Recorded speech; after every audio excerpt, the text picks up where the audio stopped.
Hello, my name is Marissa Boylan, and I'm from Ponape in the Federated States of Micronesia.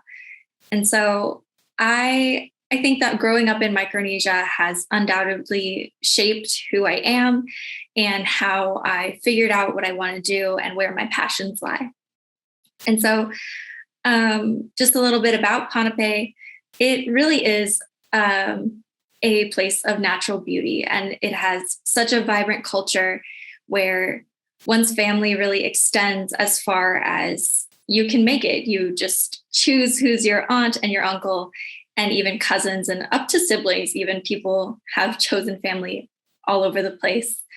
And growing up in a place like that is so wonderful and so exciting. But in Micronesia, in Ponape, there really is also the other side. There is extreme poverty and quite extensive social inequality at the same time. And so growing up in a place that embodies so much good, but also unfortunately demonstrates some bad too, really encouraged me to pursue the fields that I did. And so I studied environmental science with a sustainability focus in water, energy, and technology to protect and improve how we interact with the natural world. And I also studied women and gender studies so that we can improve how we interact with each other and with the most vulnerable in our communities. And these passions, they almost funneled me into becoming a Miller Center Fellow, because the fellowship really embodied those same values, and it gave me a chance to really explore the fields and feel passionate and committed to the work that I was doing, even while I was still in college.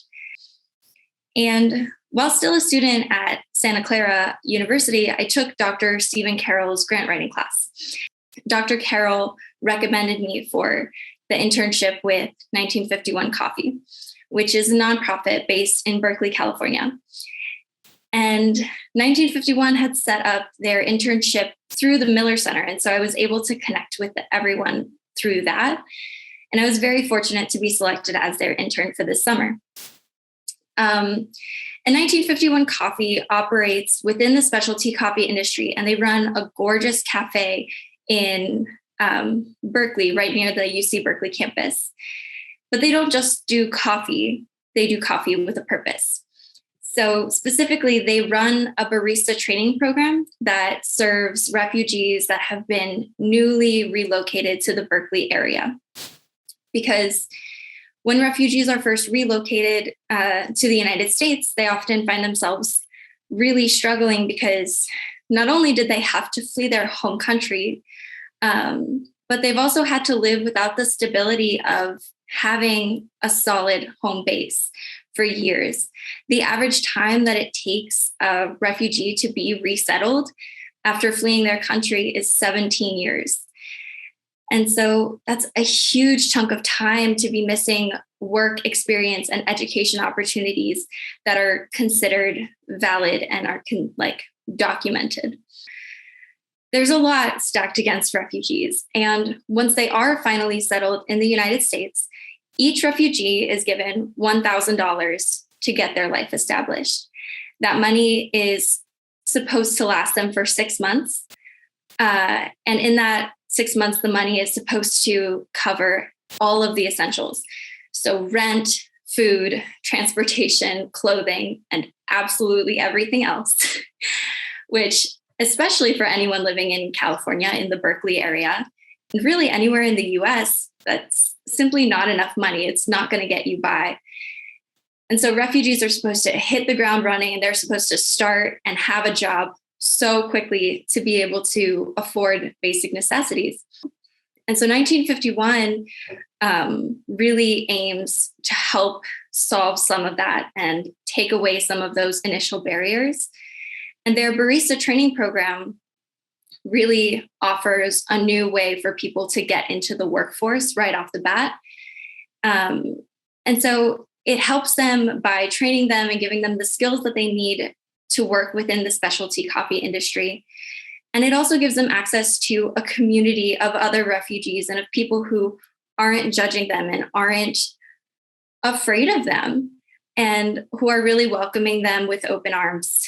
And so my internship with 1951 has been incredibly eye-opening. To get to see the work that Doug Hewitt, who is one of the co-founders, the work that he does and how dedicated he is, and all of the things that he has going on to keep this working and going so well, is really another reminder that you can find and you can pursue your passions and find unique and creative ways to combine them to do good work and to serve vulnerable communities. And through the internship, I got to create a social media fundraising campaign to raise money for some of their operating costs. I've got to spread awareness and information about the work that they're doing through a monthly newsletter that I've been able to put together.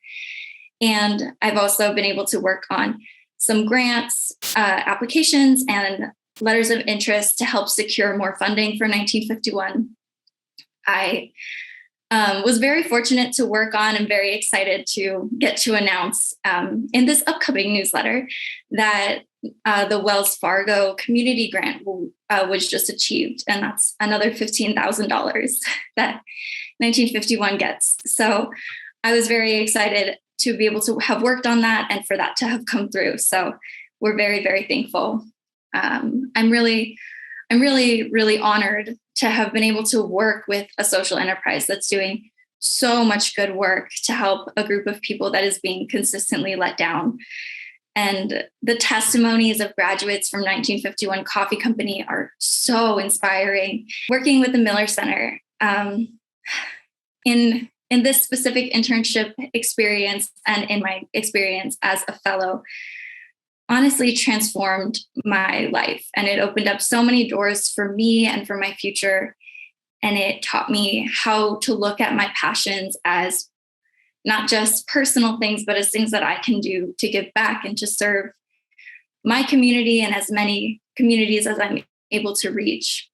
I am very, very grateful to the Miller Center for helping to shape who I am as a person, how I approach the work that I want to do, and also for helping to shape the opportunities that I have access to. Thank you so much for this opportunity to talk about it.